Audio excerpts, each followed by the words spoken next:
For the last 2 years, I've been playing arenas and giant festivals all over the world with one of hip-hop's biggest artists. But this is not something I ever expected to be doing, and the story of how it all happened is really weird. So there I was, minding my own business in the Philadelphia music scene, teaching, playing with bands, wedding gigs, you know, the musician hustle. Making it work, but not particularly killing it. And right when I was about to hang it up and do something else to try to make a real living, I get the call. And next thing you know, I'm playing for crowds of 10, 20, 50, 80,000. This is the story of the craziest, most random, best thing that's ever happened to me. And more importantly, how it taught me 3 major lessons about the music life, and radically changed my thinking about the nature of success, failure, and opportunity. Let's start at the beginning. I am not the best keyboard player. I wasn't one of the best kids in my school as a teenager, and when I went to Berkeley in my early 20s, I wasn't as good as the other kids at playing jazz or shredding metal, the 2 main styles there. But it wasn't for lack of trying. I, like many music school students, thought that if only I put in the time, I could be as good as the greats. And so I worked really hard at it, but I guess, as most of us do, I fell far short of becoming the next Herbie Hancock. In 2012, I dropped out of Berkeley and entered the scene as a working musician for real, doing all the things that professional musicians do. Teaching lessons, playing church gigs, wedding gigs, and all kinds of other things. Most importantly, my original band. And this worked. I wouldn't say I was killing it financially, but I was supporting myself on only music, and my band was one of the top bands in the area. My life revolved around my band, and we grinded in the local and regional scene for years trying to make it. But as I got into my late 20s and turned 30, I grew weary of this hustle. Trying to make it as a band is nearly impossible, and it might be cool when you're 20, but nobody wants to be in their 30s sleeping in vans and living on ramen noodles. I also didn't see any clear path from teaching 8-year-olds and hustling $200-300 gigs to any kind of real financial security. I was now in my 30s. My band didn't make it big, and just scraping by as a professional musician wasn't cutting it anymore. The ambitious 20-year-old had become a jaded 30-year-old who had run up against the harsh realities of life. The world doesn't get handed to you on a silver platter just because you're creative. I wasn't one of the best players, doors didn't fly open for me, and I was never a natural at networking and making connections. And so the part of me that had always had big dreams started to dim. I began to think that I didn't have the skills or the personality to do amazing things in the music world. And you know what? Over time, I came to terms with it. I really, really did.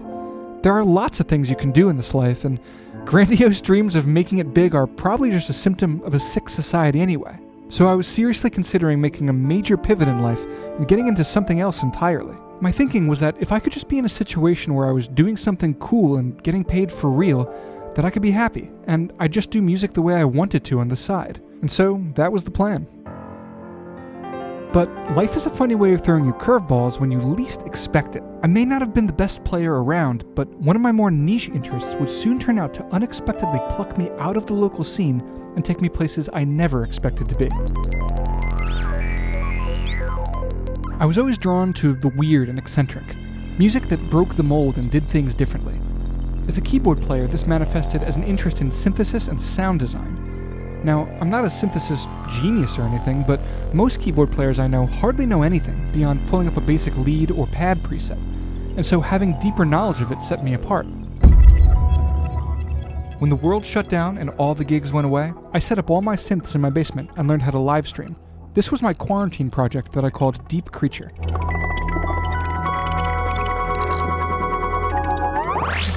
I would stream live simultaneously to Facebook, Instagram, Twitch, and YouTube, and just make up ambient music for like an hour. It was a really beautiful way to make music, and the best part was, it was fully and authentically me. But basically nobody tuned in. Not that I was expecting some huge response.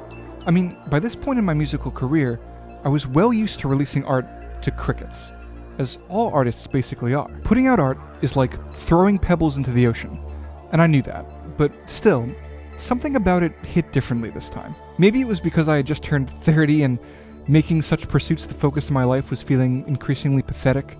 Maybe it was the weirdness of quarantine. Maybe it was that I had already been through the rise and fall of several projects.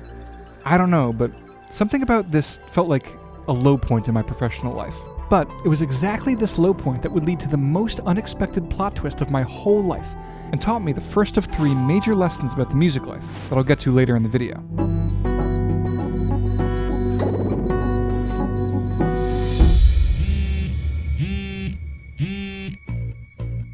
Enter Dan Rouse, dope keyboard player, leader in the Philly music scene, and all-around good guy. We had only met once when we played a church service together years before, but we stayed in contact on social media. He had spent some years touring the world with the Village People, and had just recently started working for the legendary hip-hop artist Miss Lauryn Hill. Girls, you know you better watch out. And if we really want to understand what led me to get the call, who better to talk to than the person calling? I called Sam on my second day. So when I came in for the one day they asked me to come for, they were like, all right, well, see you tomorrow. And I was like, we didn't talk about tomorrow. And like, yeah, we're having rehearsal all week. And I was like, oh, I got plans. I got a whole week. So I was like, I definitely can't come tomorrow. I was like, I can send you somebody else. And I called Sam Gutman. I was like, all right, man. I was like, I know I see you online doing your Simpson. The way she was describing what she wanted sound-wise, she wanted all these glitchy, weird sound effects and like just crazy stuff. And I'm like, Sam can do that. And I was like, cool. So that was that. I was hardly familiar with Lauryn Hill at all, and I had no hip-hop background whatsoever. But I canceled my lessons for that day, and within 20 minutes of hanging up the phone with Dan, I was on my way to rehearsal. It was kind of a weird situation. This wasn't an audition, this wasn't a gig. I was subbing for a rehearsal without getting sent any music at all, being hardly familiar with the artist, and having no experience with the genre. What the hell is that? So I listened to the Miseducation of Lauryn Hill for the first time on the car right up to rehearsal, and that was all the prep that I got. Now, some of this total ignorance played in my favor. I think it's possible that if I were playing for somebody who I was more familiar with, I may have been nervous, but I wasn't familiar with Lauryn Hill, and the situation was just kind of ridiculous. So I more so had the attitude of, okay, this'll just be whatever it's gonna be. And when I got there, Miss Hill called me over to her and started showing me all kinds of crazy synth music on her phone. Really crazy, modular-esque sound effects type stuff. And that's when it clicked in my head. That's why I'm here. And that's why Dan called me, rather than the many better players out there who knew more about hip-hop and who he was probably closer to. She wants crazy sounds. And so, I made crazy sounds. I remember that first jam.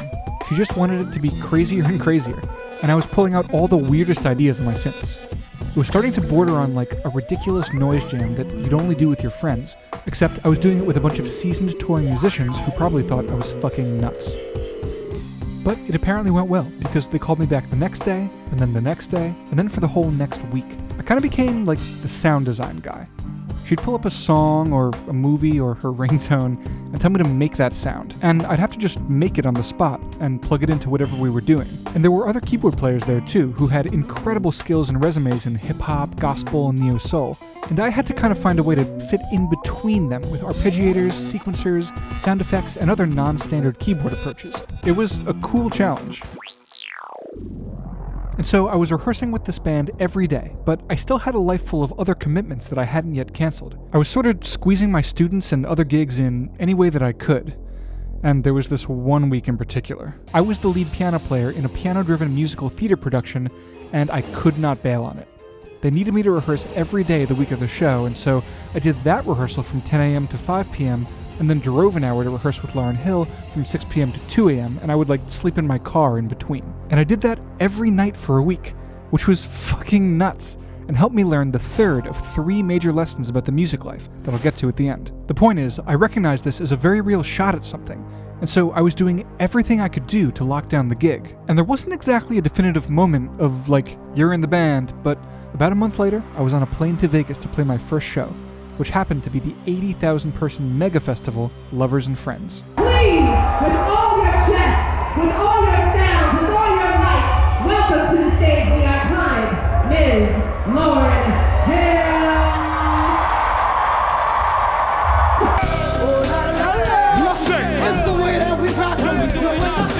That first show was surreal. Looking out at all those people was a sight that I never thought that I'd see. I had pretty much already made peace with my performing career coming to an end, and now here I was playing for 80,000 people. I really could hardly believe it, and I could hardly believe that live streaming for 3 people is what had led me here. It was so surreal that even for several shows after that, it didn't quite normalize. It still felt like some kind of glitch, like some kind of cosmic mistake happened and I got bumped onto some radically different timeline. And so I figured that it would probably end at any moment, just as suddenly and randomly as it began. But 2 years later, I'm still in it. I've been all around the world, and then over the last few months, all around the US on the Miseducation of Lauryn Hill 25th Anniversary Tour, where I also played in the Fugees.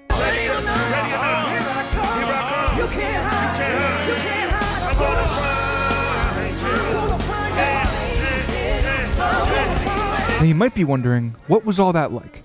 What is it like to travel around and play huge shows with a famous artist? Well, I've done many videos on that. I'll link to some of them in the comments or somewhere here, but in short, it's amazing and thrilling and boring and grueling and incredible and difficult. It's all the things. I've played on a stage that spun around, revealing us to 80,000 people. I've had to evacuate a huge festival right before our set because of a shooting scare. I've gotten off of 14-hour flights and gone straight to soundcheck with no sleep. My back hurts. I'm still tired. I've seen more hotel rooms and airports than a person ever needs to see.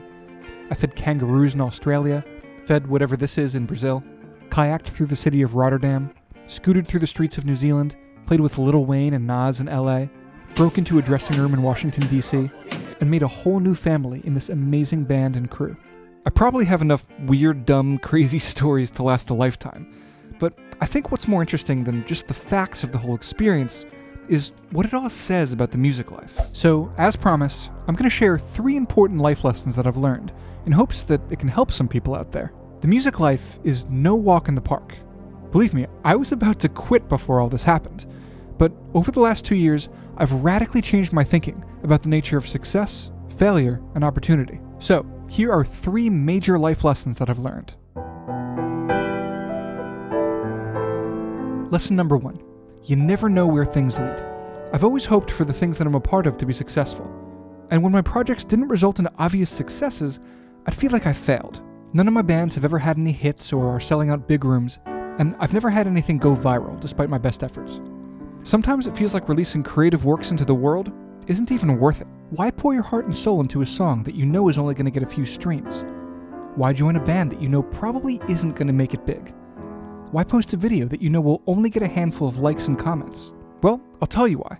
It's because the nature of success and failure isn't like that. It's all about the long arc of progress over the course of a long time, rather than needing any one thing to blow up and being crushed when it doesn't. My band didn't make it, but the 10 years we spent trying formed the basis of my network of connections in the scene, and from that came basically every opportunity I've ever gotten.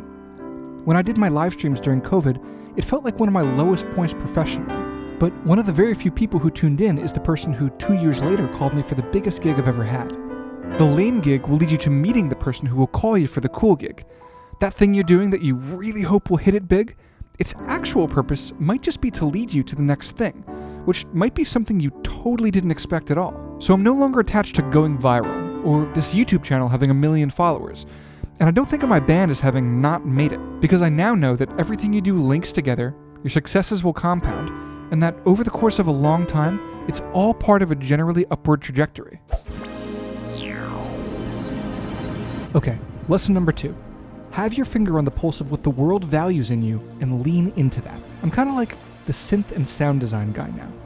These were things that I was always into, but not in as big of a way as I am now. Over time, I realized that that was what the world wanted of me. That's where I was getting opportunities and positive feedback, and so I let myself become that. There are so many ways to exist in the music world. How do you know which of your interests to invest in and develop further? Well, do a broad range of things over a long time, and pay attention to what it feels like the universe wants you to be. Which of your skills produce positive feedback and result in calls coming in? Lean into those things. Those are green lights from the universe.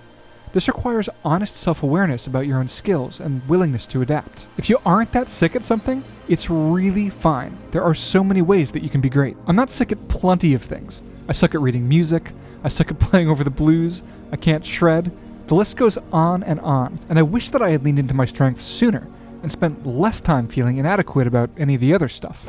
And finally, lesson number 3, when opportunity knocks, answer. They say that luck is what happens when preparation meets opportunity. I couldn't control whether the people who my friend called first for the Lauryn Hill gig picked up the phone. I can't control whether a famous artist has a need for the specific thing that I do.